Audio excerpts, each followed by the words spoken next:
Assalamualaikum warahmatullahi wabarakatuh. Perkenalkan, nama saya Devi Nadia Andini dengan NPM B1A025150. Saya akan presentasikan tugas ilmu negara saya tentang zaman Romawi kuno. Pada zaman Romawi kuno, ilmu negara atau ilmu pengetahuan tidak dapat berkembang sedemikian rupa, melainkan ditanam dalam praktek ketatanegaraan yang dapat mempengaruhi ketatanegaraan seluruh dunia. Romawi menaklukkan Yunani pada tahun 146 sebelum Masehi. Terdapat beberapa perbedaan antara zaman Yunani dan zaman Romawi. Pada zaman Yunani, orang-orang lebih suka berpikir tentang negara dan hukum konsepsi. Kenegaraan dari bangsa Yunani banyak dibukukan. Negara Yunani dimulai dengan satu kesatuan nasional yang kompak, tetapi akhirnya jatuh karena negara terpecah belah. Pada zaman Romawi, bangsa lebih menitikberatkan soal-soal praktis daripada berpikir secara teori-teori.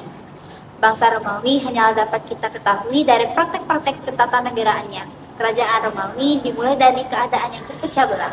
Namun pada saat setelah peperangan dimulai, terjadi perubahan penting, yaitu dari negara yang bersifat polis menjadi suatu imperium yang dapat menyatukan seluruh peradaban dalam satu kerajaan. Pemerintahan Romawi dimulai dengan sistem monarki atau kerajaan, meliputi berbagai suku bangsa. Pemerintahan ini dipimpin dan didampingi oleh sebuah badan perwakilan yang anggotanya terdiri dari kaum patrisia. Kemudian terjadi pertentangan antara kaum patrisia dengan kaum plebia yang berdamai dengan menghasilkan undang-undang dengan nama Undang-Undang 12 Meja. Namun pada saat tertentu seperti peperangan dan dalam keadaan berbahaya, kekuasaan dipusatkan pada satu orang yang dinamakan diktator.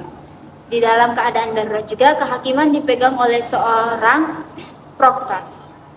Dalam satu imperium, bangsa Romawi banyak menggunakan ajaran kaum Stoa yang diciptakan oleh Zeno. Meskipun sama-sama bersifat universal, pada zaman Romawi ajaran Stoa dipergunakan sebagai dasar negara. Ajaran kaum Stoa juga meliputi seluruh dunia. Pada zaman Yunani, universal yang dimaksud ialah universal ajaran Aristoteles yang hanya meliputi polis dan bersifat kenegaraan. Prinsip atau azas yang diciptakan oleh bangsa Romawi sehingga dapat membentuk imperium ialah golongan kecil atau minoritas dapat menguasai golongan besar atau mayoritas yang terdiri dari bangsa-bangsa asing. Pada masa itu belum ada sistem mempertahankan sistem kekuasaan itu selamanya, dan bagaimana mempertahankan diri dari bahaya yang mengancam.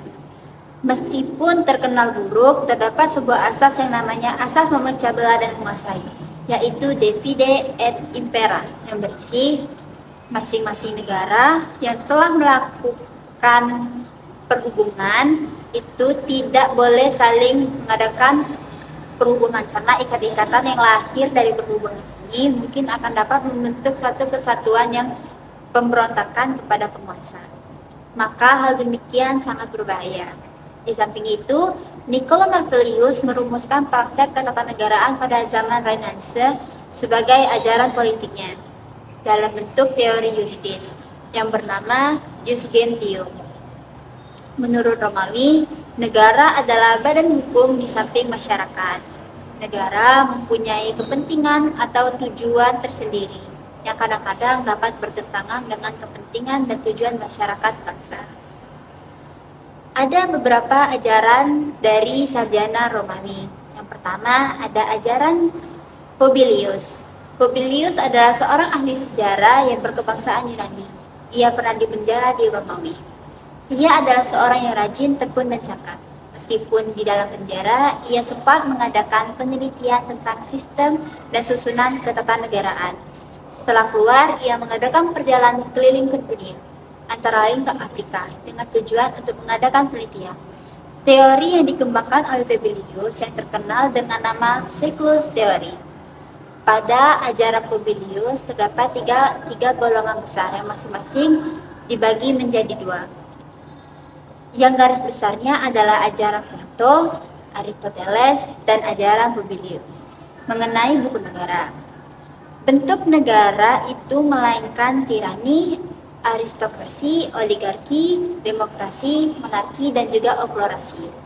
Teori dari Pobilius adalah di dalam pemerintahan yang baik mengandung eksis yang buruk, yang kemudian melahirkan bentuk negara yang buruk pula. Tetapi sebaliknya, dalam pemerintahan yang buruk terdapat benih-benih kebaikan. Yang kedua ada Cicero, seorang ahli terbesar tentang negara dan hukum dari bangsa Romawi yang hidup pada tahun 106 sampai dengan 43 sebelum Masehi.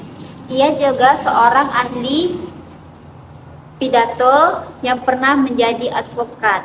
Hasil karyanya antara lain buku De Republica dan buku De Legibus. Negara menurut Cicero adalah merupakan suatu keharusan yang harus didasarkan rasio manusia. Rasio yang dimaksud oleh Cicero adalah rasio murni, yaitu berdasarkan pada unsur hukum alam atau kodrat. Jadi tidaklah seperti ajaran Epicurus yang menganggap bahwa negara adalah hasil perbuatan manusia. Berpendapat bahwa bentuk negara yang baik itu adalah campuran dari monarki, aristokrasi, dan republika. Yang ketiga ada Seneca. Seneca pernah menjadi guru Kaisar Nero. Ia meninggal pada tahun 65 sesudah Masehi. Pada waktu hidupnya, Romawi telah mengalami kebobrokan. Pemerintahan dari Kaisar Marcus Aurelius yang tersusun dengan baik pun menunjukkan ketidakmampuannya melawan perkembangan sejarah yang berdasarkan alat pemenuhan itu. Kerajaan Romawi disusun menurut sistem ketatanegaraan yang praktis dan secara yuridis karena adanya bagian yang lemah dari susunan ketatanegaraan itu, bagian sosial etis. Pada masa itu, sistem divide et impera adalah setelah jatuhnya imperium. Pemikiran memasuki abad pertengahan dengan kepentingan material, bukan sekedar sudut pandang filsafat, melainkan dari segi Tuhan dan agama. Demikian penyampaian dari saya. Terima kasih atas perhatiannya. Wassalamualaikum warahmatullahi wabarakatuh.